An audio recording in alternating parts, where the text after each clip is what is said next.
A stillness absolute, incommunicable, meets the sheer self-discovery of the soul. A wall of stillness shuts it from the world. A gulf of stillness swallows up the sense and makes unreal all that mind has known, all that the laboring senses still would weave, prolonging an imaged unreality. Self's vast spiritual silence occupies space. Only the inconceivable is left, only the nameless, without space and time. Abolished is the burdening need of life. Thought falls from us, we cease from joy and grief. The ego is dead. We are freed from being and care. We have done with birth and death and work and fate. O soul, it is too early to rejoice. Thou hast reached the boundless silence of the self. Thou hast leaped into a glad divine abyss. But where hast thou thrown self's mission and self's power? On what dead bank on the eternal's road? One was within thee who was self and world. What hast thou done for his purpose in the stars? Escape brings not the victory and the crown. Something thou camest to do from the unknown, but nothing is finished, and the world goes on, because only half God's cosmic work is done. Only the everlasting No has neared and stared into thy eyes and killed thy heart. But where is the lover's everlasting yes and immortality in the secret heart? The voice that chants to the Creator fire, the symbol Om, the great assenting word, the bridge between the rapture and the calm, the passion and the beauty of the bride, the chamber where the glorious enemies kiss, the smile that saves, the golden peak of things. This too is truth at the mystic fount of life. A black veil has been lifted. We have seen the mighty shadow of the omniscient Lord. But who has lifted up the veil of light, and who has seen the body of the King? The mystery of God's birth and acts remains, leaving unbroken the last chapter sealed, unsolved, the riddle of the unfinished play. The cosmic player laughs within his mask, and still the last inviolate secret hides behind the human glory of a form, behind the gold eidolon of a name. A large white line has figured as a goal, but far beyond the ineffable sun track's blaze. What seemed the source and end was a wide gate, a last bare step into eternity. An eye has opened upon timelessness. Infinity takes back the forms it gave, and through God's darkness or his naked light, his million rays return into the sun. There is a zero sign of the Supreme. nature left nude and still uncovers God. But in her grandiose nothingness, all is there. When her strong garbs are torn away from us, the soul's ignorance is slain, but not the soul.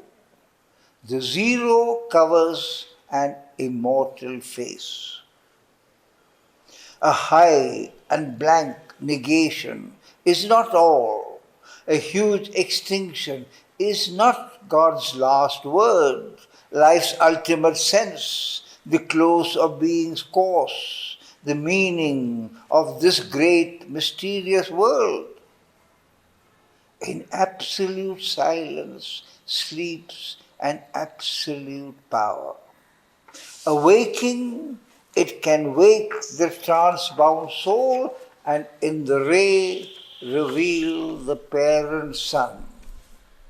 It can make the world a vessel of spirit's force.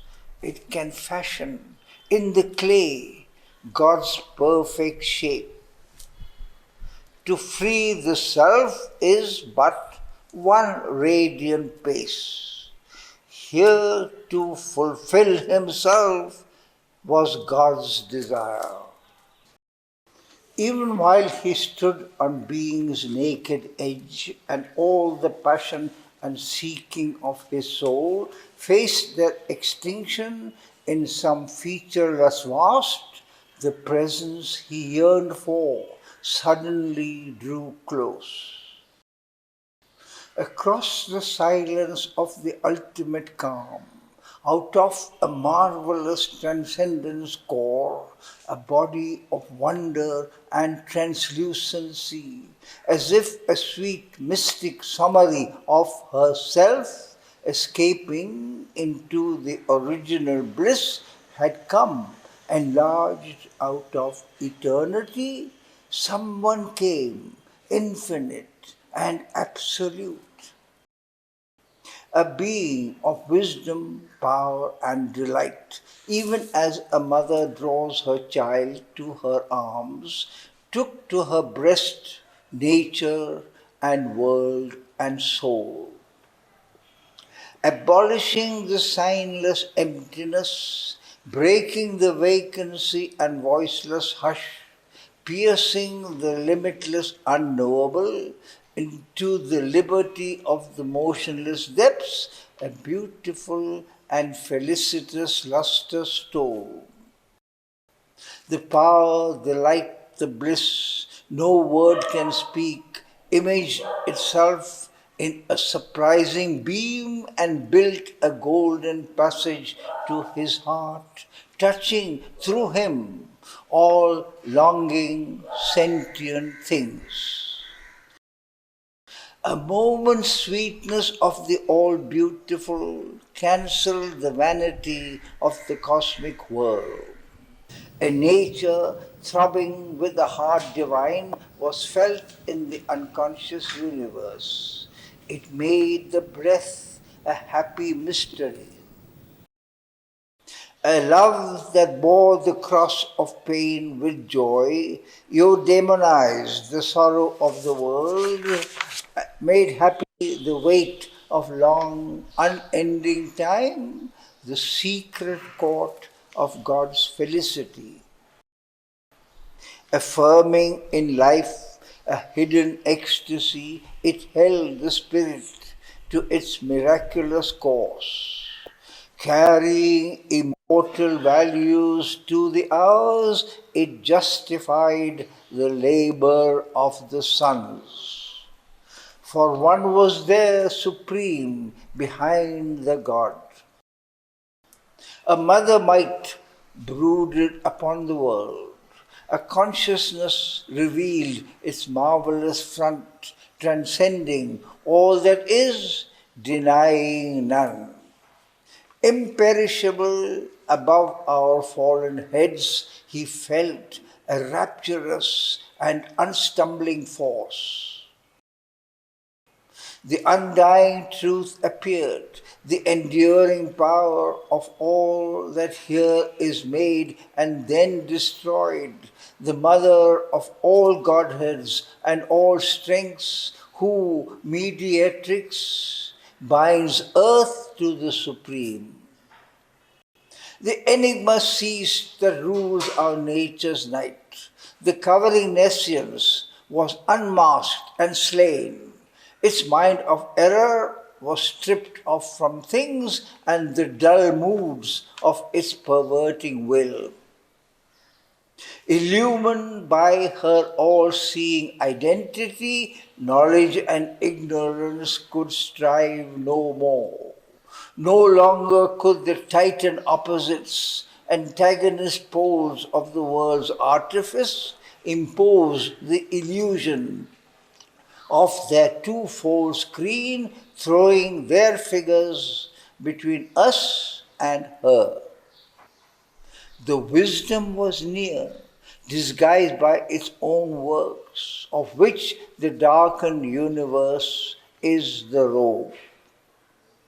No more existence seemed an aimless fall.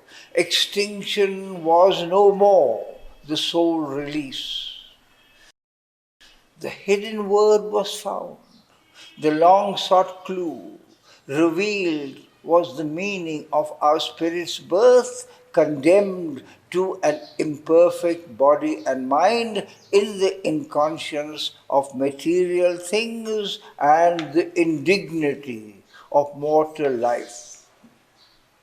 A heart was felt in the spaces wide and bare, a burning love from white spiritual founts annulled the sorrow of the ignorant depths. Suffering was lost in her immortal smile. A life from beyond grew, conqueror here of death. To err no more was natural to mind.